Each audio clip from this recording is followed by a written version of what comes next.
الحمد لله والصلاة على نبيه وعلى آله وصحبه أجمعين. يا أيها النبي إنا أرسلناك شاهدا ومبشرا ونذيرا وداعيا إلى الله بإذنه وسراجا منيرا.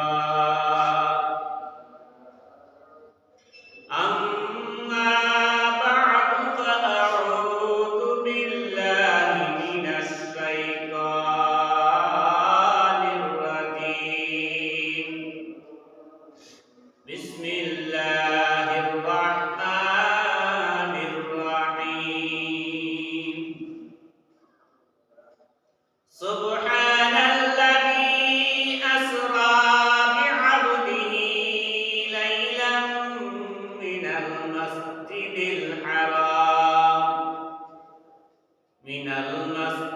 الحرام إلى المسجد الأقصى الذي باركنا حوله لنريه من آياتنا إنه هو السميع البصير. وقال النبي صلى الله عليه وسلم: الصلاة معرة المؤمنين. بارك الله لنا ولكم في القرآن المجيد.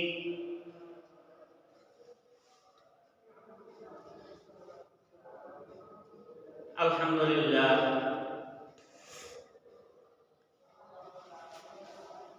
আল্লাহ তাআলার লাখ কোটি শুকরিয়া যে মহান রব্বুল আলামিন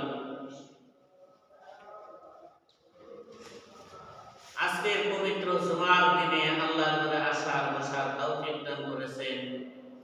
এই জন্য আল্লাহর শুকরিয়া আদায় করে আলহামদুলিল্লাহ। আজকের আলোচনা হলো আল্লাহর নবী সাল্লাল্লাহু আলাইহি সাল্লামকে মেরাজ করাইছেন আল্লাহ। মেরাজ শব্দের অর্থ হলো ভ্রমণ। ভ্রমণটা কোন জায়গায়?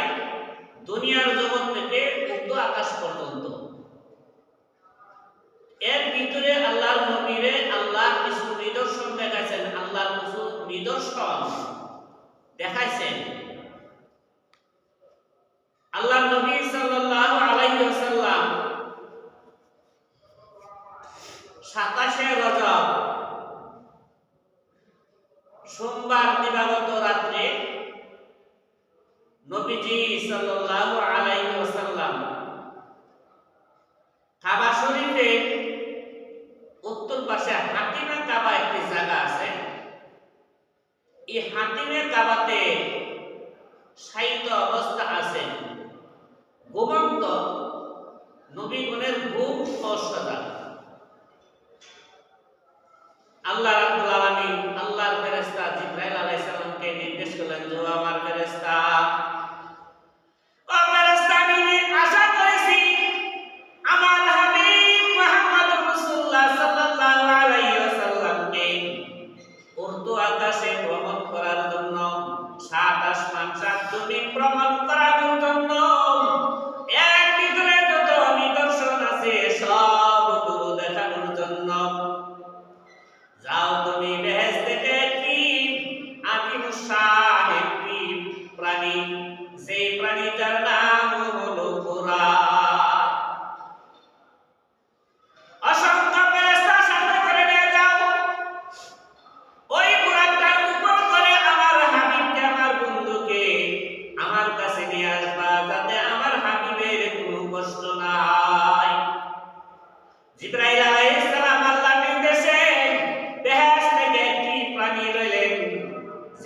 প্রাণীটা দেখতে খুব সুন্দর, এত সুন্দর প্রাণী আর দুনিয়ার জগতে নাই। অসংখ্য ফেরেশতা নিয়ে মদিনা মক্কা শরীফের আশপাশে আসলেন। মক্কা শরীফের আশপাশে সমস্ত ফেরেশতারা দাঁড়ানো অবস্থা, আর সকল ফেরেশতারা শুধু লা ইলাহা ইল্লাল্লাহর জিকির করতেছে। জিবরাইল আলাইহিস সালাম এই প্রাণীটা খাদেমে কাবার কাছে বান্দা রাখলেন। আল্লাহর নবী সাল্লাল্লাহু আলাইহি সাল্লাম ওই প্রাণীটা দেখলেন, যে প্রাণীটা অনেক সুন্দর। নবীজি সাল্লাল্লাহু আলাইহি ওয়াসাল্লাম মনে মনে চিন্তা করতেছেন যে হায়রে, এটা তো দুনিয়ার জগতের কোনো সাধারণ প্রাণী না। এমন প্রাণী আমি তাই মক্কা নগরীতে কোনো জায়গায় দেখি না। এই প্রাণীটা আমার বিশ্বাস হইতেছে আল্লাহর কুদরতি প্রাণী। এই প্রাণীটার সমতুল্য অন্য কোনো প্রাণী হতে পারে না।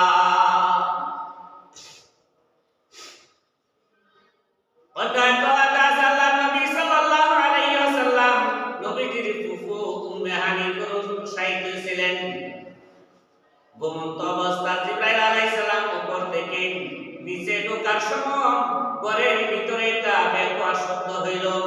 এই ব্যাপার শব্দে নবীজির চক্ষু ছুটিয়া গেল। নবীজির কাছে যাই আল্লাহর নবীকে জিবরাইল আলাইহিস সালাম সালাম জানাইলেন।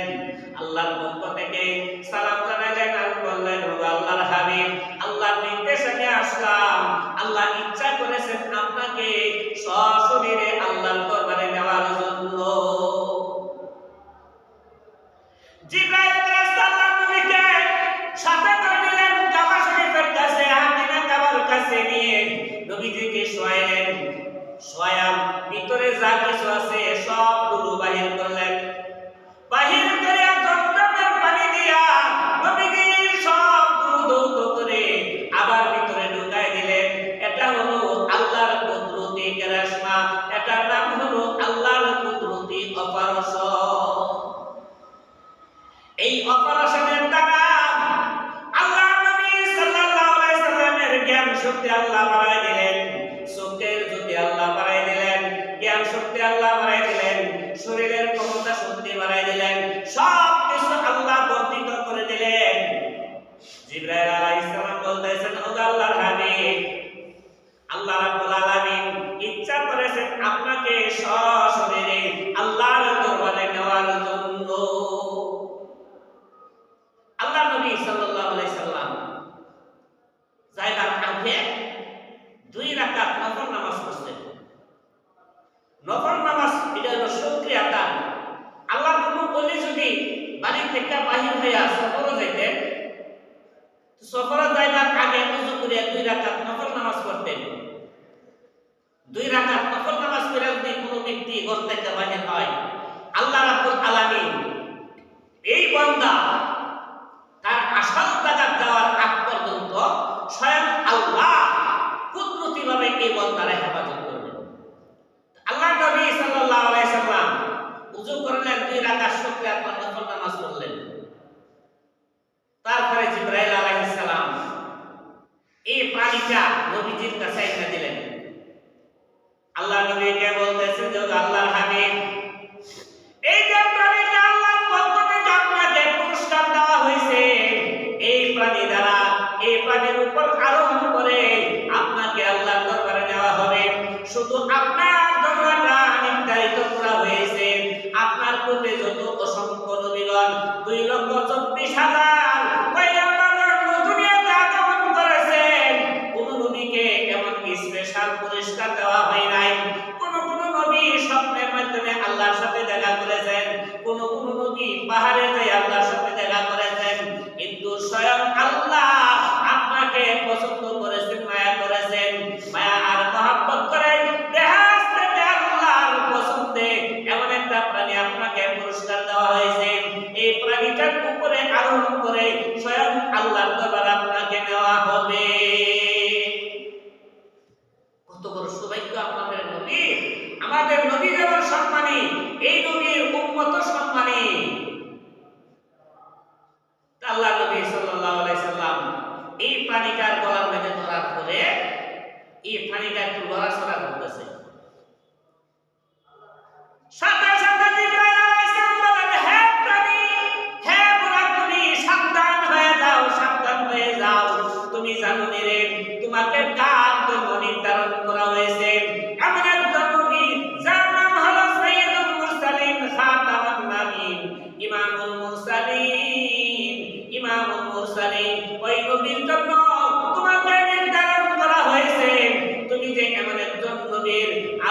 বহন করতে পারছো, এর জন্য তুমি সৌভাগ্যবান।